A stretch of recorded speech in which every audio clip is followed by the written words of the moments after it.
साथियों नमस्कार। सेल्स गुरुकुल में आपका स्वागत है। आज हम आपसे 10 ऐसी क्वेश्चन शेयर करेंगे कि जो आपको किसी भी कंपनी को ज्वाइन करने से पहले कंपनी वालों से जरूर पूछने चाहिए। ये शुरू करते हैं।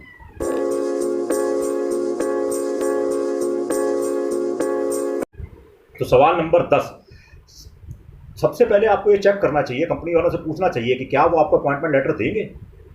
अगर कंपनी आपको पक्का अपॉइंटमेंट लेटर देती है तो ही आप उस कंपनी को ज्वाइन करने के बारे में, फ्यूचर में किसी कंपनी को ज्वाइन करने जाते हैं और वो कंपनी बहुत अच्छी है तो आपसे डेफिनेटली पिछली कंपनी का अपॉइंटमेंट लेटर मांगते हैं। अपॉइंटमेंट लेटर आपके एक कैरियर को, आपके एक एक्सपीरियंस को एक ऑर्डर देता है और एक उसको रिस्पेक्टेबिलिटी देता है।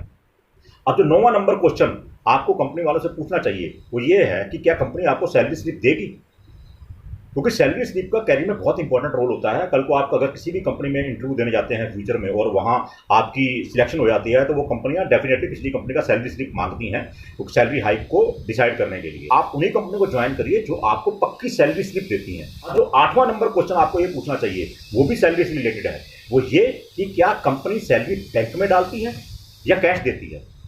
कैश सैलरी देने वाली कंपनियों से बचिए, ऐसी कंपनी को ज्वाइन करने की कोशिश करिए जो सैलरी बैंक में डालती हैं।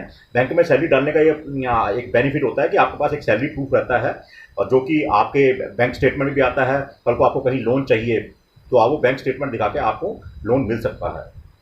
7वीं नंबर सावधानी आपको ये बरतनी चाहिए कि ऐसी किसी भी कंपनी को ज्वाइन ना करें जो आपसे बॉन्ड भरने को बोलती है। कंपनी ऐसी बोलती है कि उस बॉन्ड में लिखा होता है कि आप 3 साल से पहले नौकरी नहीं, ये कंपनी नहीं छोड़ सकते या 2 साल से पहले कंपनी नहीं छोड़ सकते। तो ऐसी कंपनी को ज्वाइन करने से बचे जो आपसे बॉन्ड भरवाती हैं। ये सब चीज़ें पहले क्लियर कर लेनी चाहिए क्योंकि अभी आपने कंपनी ज्वाइन नहीं की है। 6ठी नंबर सावधानी जो ये है, आप ये चेक करिए कि क्या कंपनी आपको एज पर लेबर लॉ छुट्टियाँ देती है।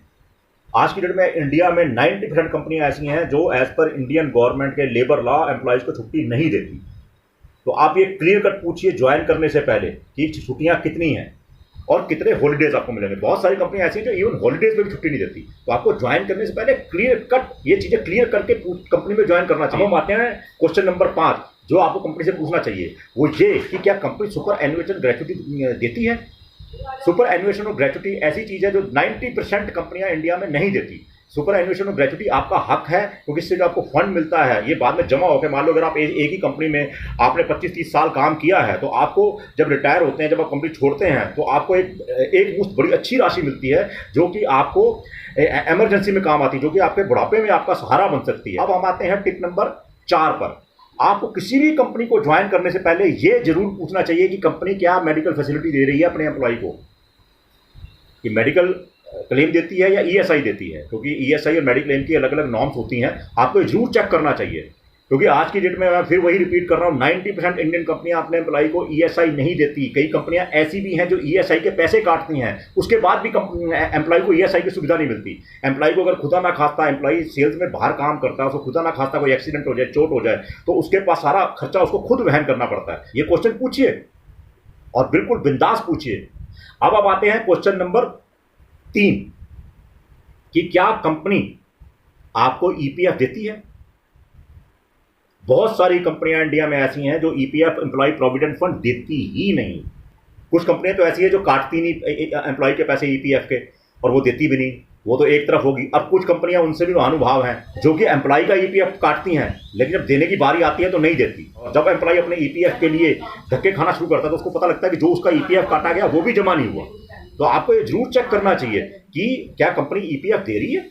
अगला क्वेश्चन जो क्वेश्चन नंबर 2 है वो ये है कि ईपीएफ में एम्प्लॉयर का कंट्रीब्यूशन कितना होगा, क्योंकि ईपीएफ में एम्प्लॉयर भी कंट्रीब्यूट करता है। जितना एम्प्लॉय का कटता है उसका कुछ % एम्प्लॉयर भी कंट्रीब्यूट करता है ताकि वो एम्प्लॉय के भविष्य निधि में पैसे जमा हो। और बहुत सारे एम्प्लॉयर्स हैं जो कि एम्प्लॉय के हिस्से का ईपीएफ काट लेते हैं लेकिन अपने हिस्से का ईपीएफ देते ही नहीं, तो उससे एम्प्लॉय को घाटा पड़ता है।